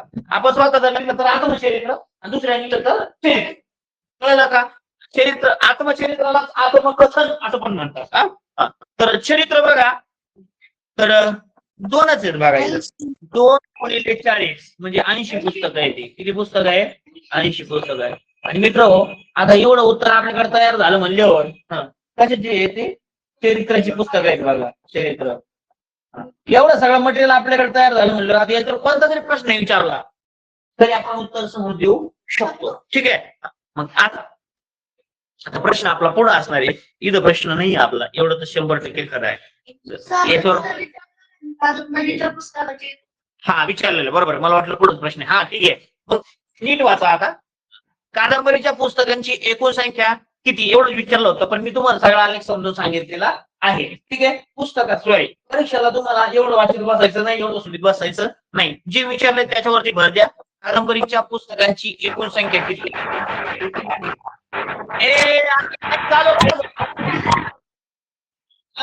वीर खराडे, अरे काय तू झोपला का काय? पप्पाला तिकडे काय माणूस आहे रे तू? माईक चालू करून पुढे पळत ऐका आता माय काय म्हणणं आहे नीट ऐका. किंवा आता जॉईन झाला काय नको तर ऐका ना बरोबर. मग काय म्हणायचं, कादंबरीची एकूण पुस्तकाची संख्या किती आहे? तर कादंबरी 240 आहे. किती आहे? 240. आपल्याला एका छोकरीने आता उत्तर सांगितलं होतं, ती म्हणली सर कादंबरी संख्या विचारलेली बरोबर आहे, पण आपण सगळा कॉलम समजून सांगितला. आता चाललो आपण शेवटच्या पानावर. आणि मस्त पैकी परत एकदा आपण, मला वाटतं जे सोडलंय तेच आलं असावं असं माझा अंदाज आहे. तरी पण बघूया. नाही, पाऊस आहे पाऊस. मी म्हणलो होतं पाऊस दिलं तुम्हाला. इथं पहा, महिना दिले एक्स ऍक्सिस वर आणि पाऊस संख्या. पाऊस कसा पडला? पाऊस कसा पडला? मी एक कविता लिहिली होती. काय? पावसाचा एक थेंब. माझ्या कवितेचं नाव काय होतं? काय नाव होतं कवितेचं? तुमच्यासारखा शाळात होतो ना तेव्हा मी एक कविता लिहिली होती. काय? पावसाचा एक थेंब. नवी वही घेतली या कवितेला. कवितेच्या पहिल्या पानावर लिहिलं कवितेचं नाव पावसाचा एक थेंब. बर, मग मी काय केलं? पहिल्या पानावर लिहिलं कविता. काय? कवितेचं नाव पावसाचा एक थेंब. आणि मग टिंब म्हणजे पानं सगळे कोरे सोडले आणि शेवटच्या पानावर एक टिंब दिला आणि मग लिहिलं टुपुक. काय लिहिलं? टुपुक. मग मास्तर जातील पावसाचा एक थेंब, सगळे टिंब टिंब कोरे आणि नुसतं टुपुक. पावसाचा एक थेंब. गुरुजी हसले, म्हणजे बरोबर आहे, पावसाचा एकच थेंब फक्त टुकच वाजणार. टुक टुक टुक टुक थोडीच वाजणार आहे. एका थेंब वाजणार. मग काय पाहता समजेल कविता. आता लक्ष द्या इकडं. तर माझ्या म्हणणं काय आहे, लक्ष द्या इकडं. आलेखाचे निरीक्षण करून उत्तर द्यायचं आपल्याला. तर प्रमाण वाचा आधी. प्रमाण मी म्हणलो तुम्हाला, आलेखाचा प्रमाण म्हणजे आलेखाचा प्राण आहे. प्राण. आलेखाचं प्रमाण 1 सेंटीमीटरला किती घेतलं त्यांनी? हे प्रमाण लय महत्वाचं असतं. 1 सेंटीमीटरला 10 काय रे? 10 काय मिलीमीटर आहे. पाऊस कशात मोजी देत? मिलीमीटर मध्ये मोजी. कशात मोजी देत? किलोमीटर मध्ये मोजी देत. मला वाटतं किलोमीटर मध्ये मोजी देत. तर मिलीमीटर मध्ये पाऊस मोजी देत. तर भूकंप काय मोजी रे? भूकंप हा रिश्टर स्केल मध्ये मोजते. कशात मोजते? आणि पाऊस मिलीमीटर मध्ये. आता लक्ष द्या इकडं. इथं प्रश्न विचारलाय तुम्हाला, जून ते ऑक्टोबर महिन्यात सरासरी किती पाऊस पडला? अरे बाप. आता आलेखाचं निरीक्षण करून म्हणते सरासरी किती पाऊस पडला म्हणते. जून ते ऑक्टोबर. पहिल्यांदा जून महिन्यात किती पडलं ते काढा. जून महिन्यात 20 मिलीमीटर. जून ते ऑक्टोबर म्हणजे सगळं एवढं काढायचं तुम्हाला. इथपासून तर ऑक्टोबर पर्यंत 20. नंतर किती म्हटलं रे? 50. नंतर किती आहे? 40. नंतर 30. नंतर 10. सरासरी पाऊस. ऐका, सरासरी पाऊस तुम्हाला ही गोष्ट माहिती आहे का, सरासरी कशी काढायची? हा, तर जून ते ऑक्टोबर पर्यंतची काय करायची, पावसाची काय करायची, बेरीज. हा, बेरीज भागिले एकूण काय करायचे, महिने. बरोबर आहे. हा, जून ते ऑक्टोबर पहिलं 20, नंतर बोला 50, नंतर 40, नंतर 30, नंतर ते बोला ना 10 आणि भागिले करेक्ट किती, 5. करा बरं आता बेरीज करा. 5 महिने ना सगळे. 1 2 3 4 5 महिने. हा, नाही बेरीज करा, नीट करा, नाही तर लय चुकीचं उत्तर सांगणार तुम्हाला. कोण पडलं तिकडे, ऑनलाईन वाला कोण पडलं घ्या. तर 50, हा 50 50 100 आणि हे 30 20 50 150 भागिले 5. हा, तर 5 त्रिक 15 आणि शून्याला 0. हे बघा 5 त्रिक 15 आणि शून्याला 0. हे 3 येतात. अरे बाबा, हे काय काढलं, हे काय काढलं असं वाईट तुमचं लय आवड आहे. काय मला टेन्शन आहे तुमचं, अरे दुनियाचं टेन्शन मला काय सांगावं. हा, तर 5 त्रिक 15 आणि शून्याला 0 म्हणजे 30 उत्तर आलं. 30 मिलीमीटर आहे का इथं? अंगा असं. मग इथं मिलीमीटर, अरे इथं लिहायचं मिमी. व्हॉट मी माय मिमी, नॉट मम्मी.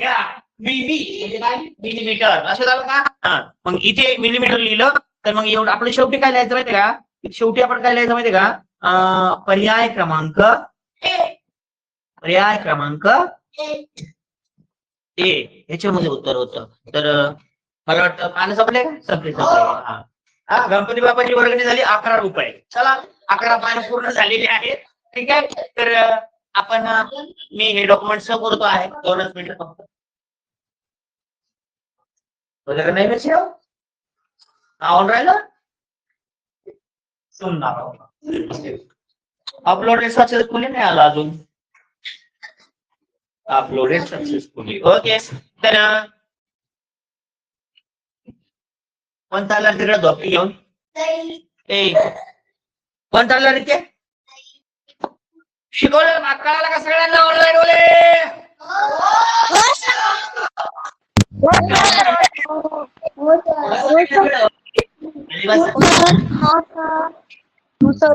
ओके ओके, तर हे बघा, एक मेसेज 99 मेसेज झाले. भले मेसेज टाकले तुम्ही खटाखट. आता एक मेसेज टाकून द्या, हाय बाय, म्हणजे 100 मेसेज पूर्ण झाले. असो, तर मी आता थांबा ना. तुम्हाला सगळ्याला कळालं का रे? तुम्हाला म्हणतो का मी,